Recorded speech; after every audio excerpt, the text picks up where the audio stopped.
Hello everybody, this is Pitch Skull Black here, and welcome back to another video in which today I'm going to be taking a look at the Doctor Who Early Adventures release, An Ordinary Life. And this is going to sort of signal a massive sort of comeback of Big Finish into my channel, as I really am looking more into more Big Finish releases.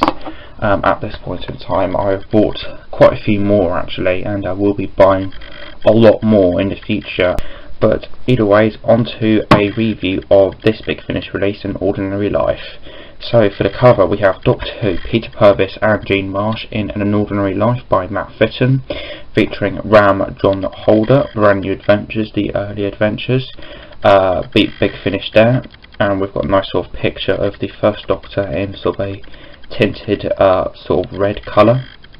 And for the cover itself, set in this sort of crack, sort of glassy, sort of reddish disintegrating crack, we have the first Doctor there, and Stephen Taylor, with the TARDIS in the background there, with so we'll sort of say against a sort of nice sort of water sort of background and stuff, with fragments and stuff sort of radiating out of it and sort of bleeding over the cover from the sort of shattering crack. And then at the top there we've got Jean Marsh as Sarah Kingdom, Peter Purves as Stephen Taylor, and then we have Ram John Holder as Joseph Roberts. And then we have the audio adventures of Doctor Who on the spine at the top there. Then for the spine we have a picture of the first Doctor, Doctor Who An Ordinary Life 1.4 Big Finish. And then for the back we have the synopsis, cast members, Doctor Who, various copyright guff, the running time which is 120 minutes approx, barcode. An Ordinary Life, written by Matt Fitton, directed by Ken Bentley. 1950s London. Newcomers arrive daily on British shores seeking a fresh start, new opportunities, or simply the chance of a different life. However, some are much farther afield than India or Jamaica. After an emergency landing, the TARDIS crew must make the best of it and look to their new neighbours for help. But the Newman family has more than the prejudices of the time to contend with. A sinister force grows in strength amid the pubs, docks and backyard streets of London, and without the Doctor, marooned in a time and place as alien as anything they've ever encountered, Stephen and Sarah may well face their greatest challenge yet, to live an ordinary life. And for the interior we have the first disc, which contains the first two parts, A Ordinary Life, The Unalike, and then we have the second disc there, which contains the final two parts, The Sleeping Army and The Enemy Without, and advertisements for other companion chronicle releases, Mother Russia, Home Truths, The Drowned World, The Suffering, The Guardian of the Solar System, and The Perpetual Bond, most of which I hope to be reviewing in the future. And then there we've just got the booklet with the sort of alternative cover at the back. I sort of try and keep my 60s era Big Finishes to this sort of cover here instead of this one, as I just much prefer this one personally. So for the booklet we have these other sort of cover variation there, as you can see, sort of little comparisons there. Only difference really is the text. Then there we've got writer notes, the cast there, Matt Fitton, Stephen Critchlow, Jean Marsh and Peter Purves.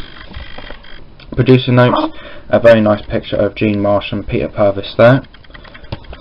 Then there we've got advertising of the Doctor Who, The Early Adventures, A Domain of the Void, The Doctor's Tale and The Bounty of Sirius and An Ordinary Life.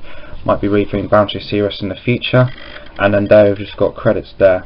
Yeah, I'm probably going to review Bounty of Sirius sometime down the line, just not massively interested in Domain of the Void or The Doctor's Tale being reviewed just yet. And then there we've got discover more about Doctor Who on audio from the Doctor Who magazine, and get more and cast and credits there.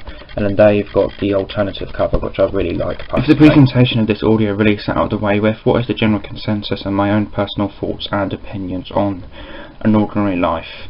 An Ordinary Life is the season finale of the first season of the Big Finish range, The Early Adventures, and acts as a story that sits in between the Daleks Master Plan episodes The Feast of Stephen and Volcano, which actually makes it an interlude of an interlude if it sits after Feast. As for the general consensus, it has gotten a lot of 4-star reviews, and I must certainly agree with that.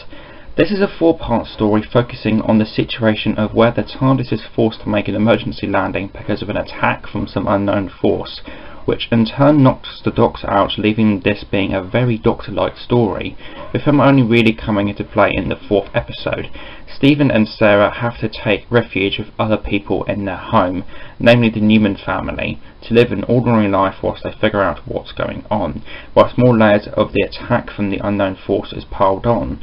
Structure-wise, this is quite the interesting story, with it essentially as acting as a 3-parter, with episodes 2 to 4 acting as the main story, with episode 1 being a Mission to the Unknown like prequel episode to the main 3-parter, which sort of, I guess, is some nice throwback for other Big Finish fans, or for Big Finish fans in general, as like I want to say around in the 2010, sort of around that sort of year for Big Finish, they were sort of experimenting with releasing audios where they would have a main 3-parter and a singular episode parter in it, such as the Big Finish audio Survival of the Fittest. The story takes its time to set itself up, with episode 1 catapulting the Doctor, Stephen and Sarah into the situation, very much setting up the story's location and introducing us to most of the characters it will offer us throughout the story. Episode 2 then cuts forward to approximately 3 weeks after the events of the first episode, showcasing how Stephen and Sarah are facing up to the challenge that they have been given in this story, with Stephen now working on a dockyard to earn income to ensure himself, Sarah's and the Doctor's stay in the apartment given to them by the Newman's family's landlord. The cliffhanger of this episode finally puts into show the alien force, after being teased in this episode and the first, with it fully being explained in the third. Character-wise, this is a very strong story, particularly Sarah, who gets some rather interesting moments which can lead to some particularly comedic moments, such as the one where she sees a pineapple for the first time, and some pretty testacious moments for her character, such as being made to look after a baby.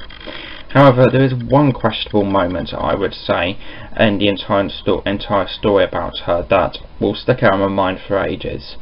In episode 2, herself and Stephen are in this bedroom talking to each other about the situation that they are in. Stephen then starts contemplating about what may happen if they are to live in London for ages, going as far to say that he might have kids. Then says to Sarah, "Oh, not with you." She then responds with this extremely weirdly worded line, "That alleyway was closed for me when I joined the SSS," implying that she had some type of birth control method forced upon her because of SSS policies. Yeah, I don't really know how to feel about this, neither do I really know what to say as a response. Other characters also get good moments in this story, such as Stephen getting into a fight with people at the dockyard over racial discrimination in episode 2, for example. Overall, this is a very well written character drama that I would highly recommend to fans of the Daleks Master Plan and general fans of the William Hartnell era.